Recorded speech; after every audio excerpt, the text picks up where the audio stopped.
नमस्कार। आज हम एक बड़ी दिलचस्प कहानी पर बात करने वाले हैं। हरियाणा में मुरथल में नेशनल हाईवे 44 पर एक बहुत मशहूर जगह है अमृत सुखदेव ढाबा। देखेंगे कि कैसे सड़क किनारे का एक मतलब साधारण सा ढाबा आज इतना बड़ा कारोबार बन गया है।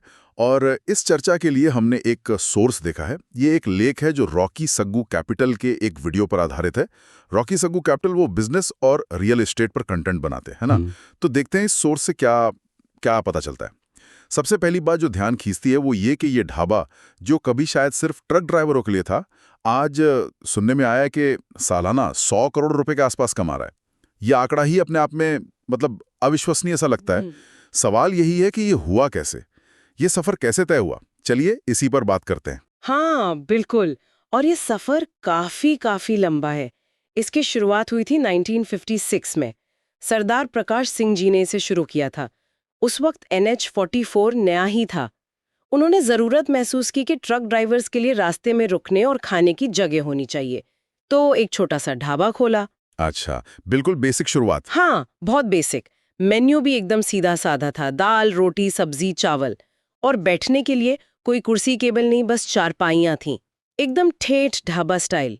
वो पुराने ढाबों वाला फील। बिल्कुल। तो ये तो होगी शुरुआत की बात, लेकिन आज जो हम इतना बड़ा सेटअप देखते हैं, वहां तक ये कैसे पहुंचा? मतलब दाल रोटी से 100 करोड़ तक का सफर, ये बदलाव कब आया? सही कहा आपने, ये फासला बहुत बड़ा है। कहानी में जो बड़ा मोड़ आया वो था 1990s के दशक में। तब सरदार प्रकाश सिंह जी के बेटे अमरीक सिंह और सुखदेव सिंह वो इस बिजनेस में आए। अच्छा, अगली पीढ़ी। हाँ, नेक्स्ट जनरेशन। और उन्होंने सिर्फ काम संभाला नहीं, बल्कि उसमें एक क्या कहते हैं नया विजन लेकर आए, एक सिस्टमैटिक अप्रोच अपनाया। उन्होंने शायद समझा कि अब सिर्फ ट्रक ड्राइवर नहीं, हाईवे पर और भी लोग चलते हैं, परिवार हैं, यात्री हैं। हाँ, माहौल बदल रहा था हाईवे का। बिल्कुल। और वो लोग शायद सिर्फ दाल रोटी नहीं, कुछ और भी खाना चाहेंगे और बेहतर माहौल भी चाहेंगे। तो उन्होंने क्या किया? मतलब क्या बड़े बदलाव लाए? वो मेनू बदला? हाँ, एक तो वो जरूर किया। मेनू में काफी वैरायटी लाई गई। पारंपरिक नॉर्थ इंडियन खाने के साथ साथ सुनने में आया है साउथ इंडियन डिशेस भी शुरू की और भी कई चीजें ऐड की। साउथ इंडियन ढाबे पे? ये तो इंटरेस्टिंग है। हाँ, और सिर्फ मेनू ही नहीं, कामकाज के तरीके को भी बदला, ज्यादा व्यवस्थित किया। अब सोर्स में बहुत बारीक डिटेल्स तो नहीं है, पर आज का स्केल देखकर लगता है कि उन्होंने स्टैंडर्डाइजेशन, सर्विस की स्पीड, साफ सफाई, इन सब पर बहुत फोकस किया होगा। हाँ, बिना सिस्टम के तो इतना बड़ा काम चल ही नहीं सकता। बिल्कुल। स्टाफ ट्रेनिंग से लेकर किचन मैनेजमेंट तक सब कुछ स्ट्रीमलाइन किया होगा। और आज का स्केल क्या है? मतलब कितना बड़ा ये ऑपरेशन अब? आज तो ये जगह सचमुच बहुत विशाल है। 24 घंटे खुली रहती है, सातों दिन। 24/7? हाँ जी। और करीब 500 कर्मचारी यहाँ काम करते हैं। सोचिए, 500 लोग? लगभग 150 टेबल्स हैं बैठने के लिए।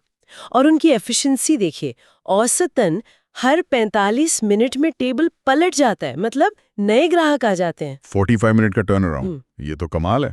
इसका मतलब हुआ कि रोजाना लगभग 5,000 से 10,000 लोग यहाँ खाना खाते हैं। 5,000 से 10,000 रोज? ये तो किसी छोटे शहर की आबादी हो गई। हाँ। हाँ, ये आंकड़े किसी ढाबे के लिहाज से तो मतलब हैरान करने वाले हैं। तो जाहिर है अब सिर्फ ट्रक ड्राइवर्स तो नहीं आते होंगे।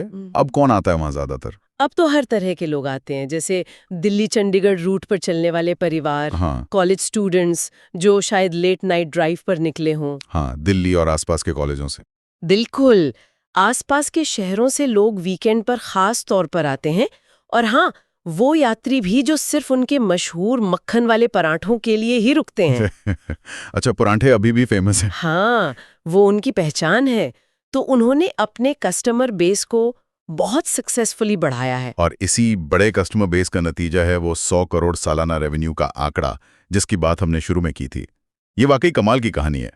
कैसे एक जरूरत को समझकर शुरू किया गया काम इतना बड़ा बन गया। बिल्कुल, ये कहानी यही दिखाती है कि अगर आप कस्टमर की बदलती ज़रूरत को समझते हैं और उसके हिसाब से मतलब अडेप्ट करते हैं, खुद को बदलते हैं, तो ग्रोथ की बहुत गुंजाइश होती है।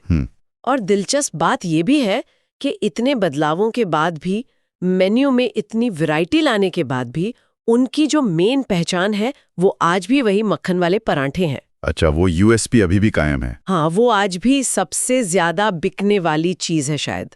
और इतने बड़े स्केल पर वो क्वालिटी और टेस्ट मेंटेन करना, ये भी उनकी सक्सेस का एक बड़ा राज हो सकता है। बिल्कुल। तो अगर हम इसे संक्षेप में देखें, एक साधारण शुरुआत हुई, फिर अगली पीढ़ी आई, उन्होंने मैनेजमेंट सुधारा, मेन्यू को डाइवर्सिफाई किया, कस्टमर बेस बढ़ाया और नतीजा आज सबके सामने है, एक जबरदस्त सक्सेसफुल बड़े स्केल का बिजनेस। बिल्कुल, ये कहानी सिर्फ एक ढाबे की नहीं है।